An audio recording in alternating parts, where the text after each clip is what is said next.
जय माता दी, जय मां कामाख्या। देव राधा ट्रस्ट सत्यवाणी चैनल से आज रहस्यमय ज्ञान सुनेंगे कि ईश्वर दिखता क्यों नहीं है। बहुत से साधक हमसे कहते हैं कि क्या आपको भी ईश्वर दिखता है। हम कहते हैं ईश्वर दिखता नहीं है, अनुभव होता है। ईश्वर को अनुभव करने की चीज है, देखने की चीज नहीं है। अब कैसे हैं, चलो चलते हैं। आपके जेहन में आज ईश्वर है, यह बताने के लिए चलते हैं। ईश्वर कहता है कि मेरी कृपा ही वायु है,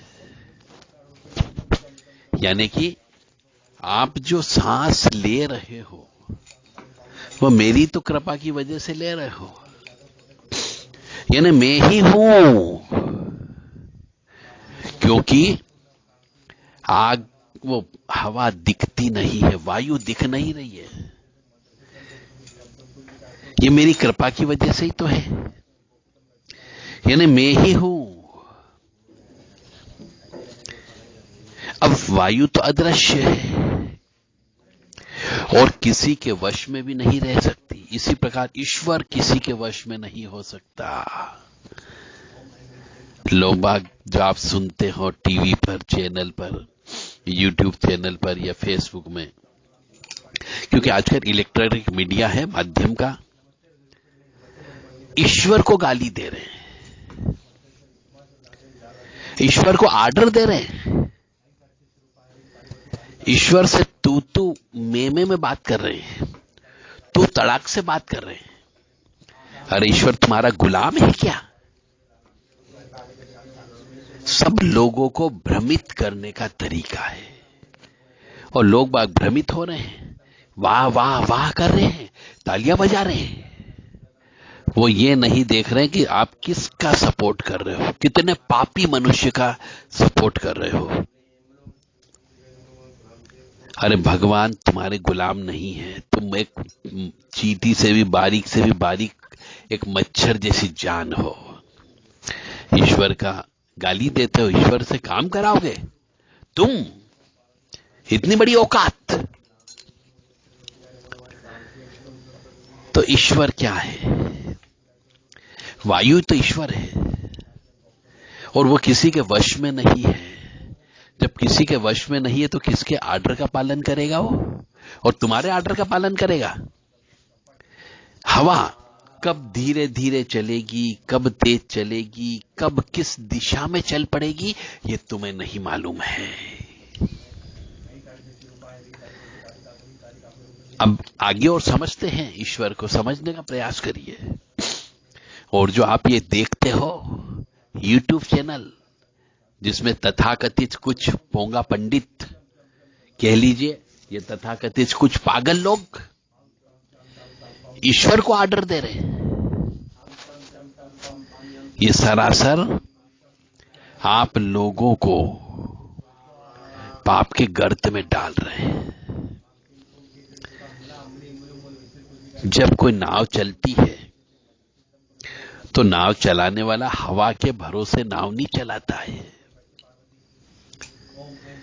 उसमें वो पतवार रखता है जिससे नाव को खेया जाती है। पतवार चलाना ही पड़ता है। यह बात और है कि यदि नाव में पाल बांध लो आप, तो हवा के अनुकूल यदि आप नाव को चलाओगे तो नाव की गति बढ़ जाएगी, स्पीड बढ़ जाएगी, या नाव अपने आप चलने लगेगी। पर अपनी ओर से नाव को चलाने का साधन तो रखना ही पड़ेगा, यानी नाव चलाने की चेष्टा तो करना ही करना पड़ेगी। इसका अर्थ यह है कि भगवान की कृपा तो वायु की भांति अदृश्य है, वह प्रत्यक्ष दिखाई नहीं देती और उस पर व्यक्ति का कोई वश भी नहीं होता है, वह तो ईश्वर की इच्छा है। परंतु व्यक्ति को कर्म तो करना ही चाहिए, उसके साथ ईश्वर की कृपा जुड़ जाए तो वह कर्म सफल हो जाता है, उस पर धन्य हो जाता है। यानी इसी प्रकार ये तो हो गई वायु की बात।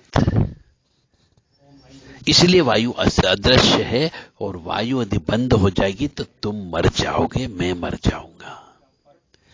तो यही ईश्वर है। तुम्हारे शरीर के अंदर जो अग्नि है, जिस दिन ये अग्नि चली गई, या इस सृष्टि से जिस दिन अग्नि खत्म हो गई, उस दिन तुम्हारी मौत निश्चित है। और जिस दिन इस सृष्टि से पानी चला गया, उस दिन तुम्हारी मौत है। तो पानी को आप देख सकते हो, परंतु किस रूप में पानी आएगा ये आप नहीं जान सकते। आकार होता ही नहीं है।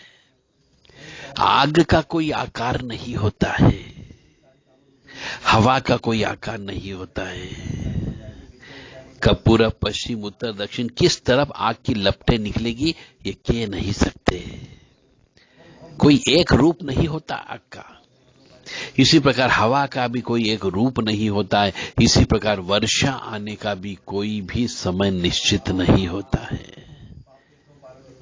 ये सब सृष्टि चलाने वाला वो परम पिता परमात्मा और सृष्टि चलाने वाली मां जगत जननी ये सब कार्य करते हैं।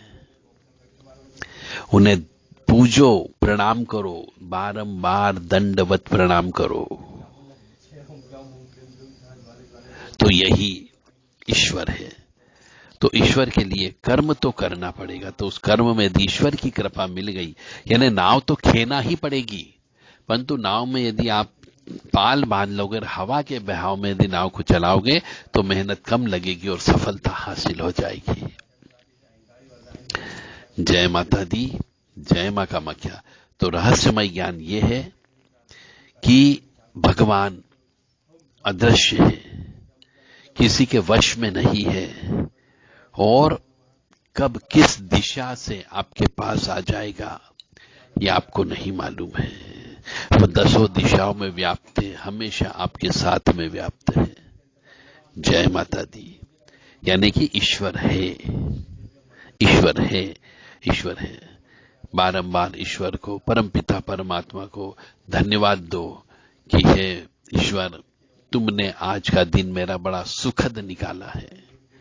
दुख नहीं दिया, कष्ट नहीं दिया, तकलीफ नहीं दी। मैं तुझे बारंबार याद करता हूं, बारंबार सोने के पहले धन्यवाद देता हूं कि ऐसा ही दिन कल का भी गुजारना, ऐसी कामना करता हूं। हे ईश्वर, मेरे से कोई भी पाप कर्म नहीं हो जाए। हे ईश्वर, मेरे से किसी की आत्मा नहीं दुख जाए। ऐसी कामना करके सोइए। जय माता दी।